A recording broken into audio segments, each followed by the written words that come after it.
Hey everybody, welcome to Obscurities in Miniature, and it's time once more for our weekly painting progress. Yes, weekly. It's hard to believe that sometimes. Sometimes I'm feeling like super burnt out too, and it's like I've got half these unfinished models in front of me, and I just can't stop. But I don't know, I was talking with my wife the other day, and it's like not having anybody else in the house.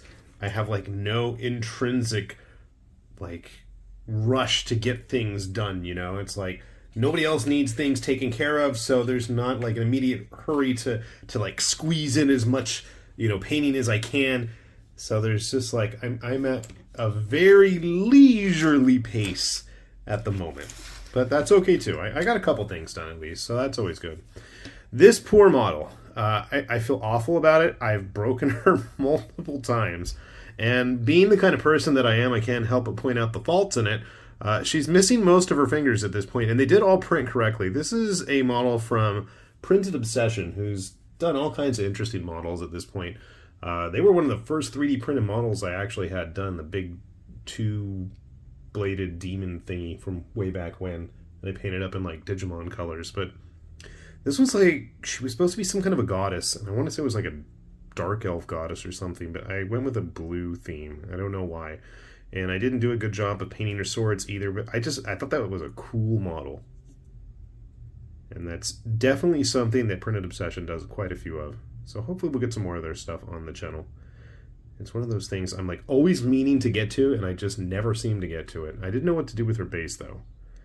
She has a little bit of a sculpted on base there, so I just went with that and glued it on an old Proxy Minis 20mm base. She fits pretty nice. This is the kind of model I think would look really cool if you actually like made a big old giant version of it, like a big avatar of a deity. But I think at this size, it works pretty cool too. She's like a moon goddess or something. I mean, she's got like that kind of crescent moon thing going on there. So I got her done. She'd been sitting around for a while. Just hadn't known what to do with her. And then I decided for some reason to start clearing out a few more random historical figures I found laying around. Like this goofy looking War Games Factory Gaul. I don't know what's up with his hands. Got those Lego arms there. I was too lazy to bother to paint any kind of fancy decoration on his shield. But I did at least paint his sword and his belt. As you can see, I guess our moon goddess lady, or I'm going to make her a moon goddess if she isn't one, even though she's not even on the screen.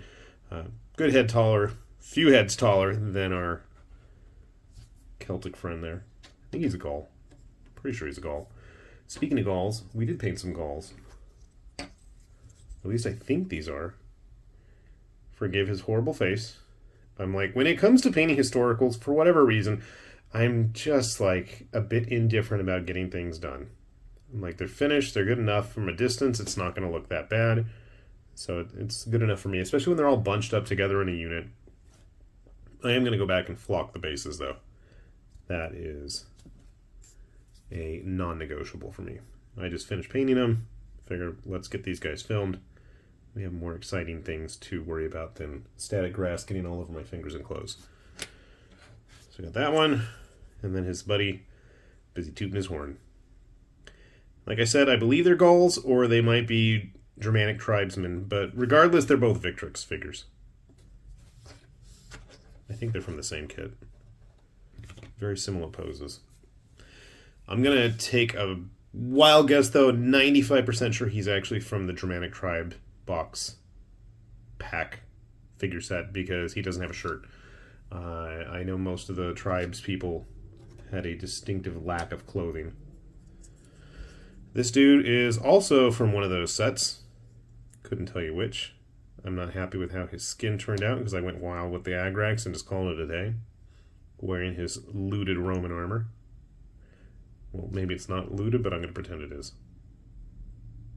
I'm assuming those are his spears. I kept thinking these were War Games Factory spears, but I don't think they are. It's possible. One nice thing about these guys is you can use them for all sorts of various barbaric tribesmen of that historical era, if needed. As well as this dude here. This is the War Games Atlantic Dark Age Irish. I had to double check if this is one that I actually painted recently. I've got a bunch of other War Games Atlantic figures sitting around because I was doing a video on some of their stuff. And I'm like, did I paint this one recently? I'm not even sure. And another random Victrix model. This one obviously not a Gaul, not a German, but a Viking instead. I like this kit. Need to go back and fix that shield up. It's pretty boring and dull, and I got sloppy with the metallics, but that's okay. That's definitely one of the nice things about the historical stuff is it paints up quick and it paints up decent. So, you know, from a distance at least, a nice colored horde, it's going to look really good. All right, because we did a video the other day on some of their models, I found a Paymaster Games, I want to say it was like a tribal headhunter from the Pacific Northwest, and so I tried painting him up. Not the most exciting of paint jobs. I probably should go back. I wanted to put some more color on him. My only issue with this guy is you can't really see his mouth, and that nose ring of his is so prominent, it kind of takes away from the rest of his face. And I didn't do a good job on his eyes, but otherwise I think he turned out okay. I've got to dig out my other Pacific Northwest guys. I know I have some laying around, and believe it or not, I actually painted some for Paymaster. So if you guys ever go to any conventions that they're at, I know like up there in Seattle, you may or may not actually see some of the stuff that I painted, as well as Sparkle Trout, who hopefully is going to get around to painting some stuff himself. So I don't know if you guys have seen it, but we'll give a shout out to Paymaster and have a link. They've got an ongoing Kickstarter as of right now for some new and interesting tribal models coming out. So do take a look at those. All right, we also printed a few figures. Oh, God, her face came out a lot worse. Oh, Jesus. All right, I guess from a distance it's not going to look as bad. I got to fix that up. Her eyes are bugging me. Otherwise, I think it's okay. This was from, like, the Vampire Hunter set that Titan Forge did a while back. She came out okay. Especially from a distance, I think it looks all right. But up close, you can see, like, all the little imperfections. She's supposed to have, like, those kind of poofy striped Landsneck type pants on, pantaloon things, but it's really hard to see, and I really botched up that face. We gotta fix up that black blemish there on your nose, lady. And your eyes aren't exactly straight either, but I'm not gonna mention that, am I? No. Alright, another printed model we have here. This is a Gomex model, so I'd wanted to do some Vostroyans I mentioned, and I was gonna try doing a test run, so this is my test guy. And he's a lot more heavily armored, I'd imagine, and a lot more high-tech looking than an actual Vostroyan, but I think he suits the job perfectly. And the nice thing is, Gomex's been just going hog wild, printing up, designing a whole range of these dudes. And so I'm thinking I'm going to actually have a 5 parsecs crew of Vostroyan-style models. Very simple colors. I can handle simple. You might have remembered. So here's my captain figure. Again, similar colors. This being a print mini, Gomex, and then I found the perfect medic, also from print minis. And somehow I have not managed to break that needle off yet. Surprisingly. Like all his medical pouches all over him. I know originally I had them just all silver and it looked really boring and monotonous, but I'm not really keen on the bronze, and I did not do the best job printing this model either. There's really bad resolution lines on it. Unfortunately, it's huge, and it is on a 40mm base. So I thought that'd be kind of cool. Something different for the medic.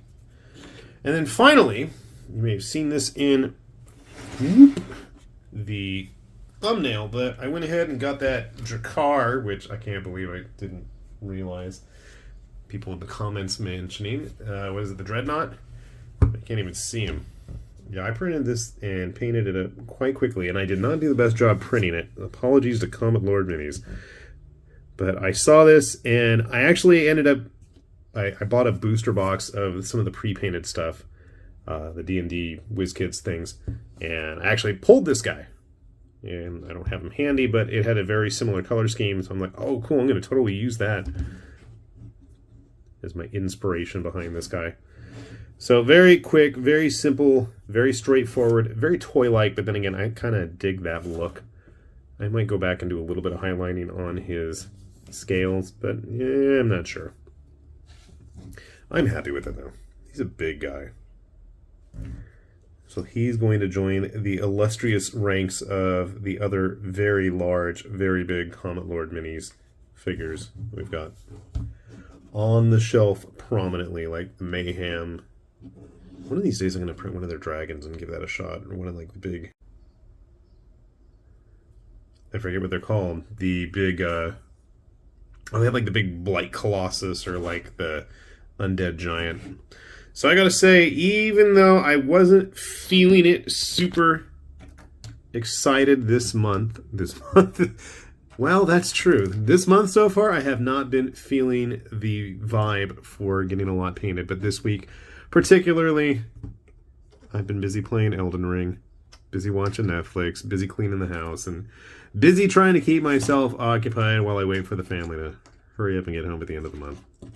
At which point, I promise, I can't promise that I'm going to have a whole lot finished. So, a nice little haul. You were not painted recently, go away.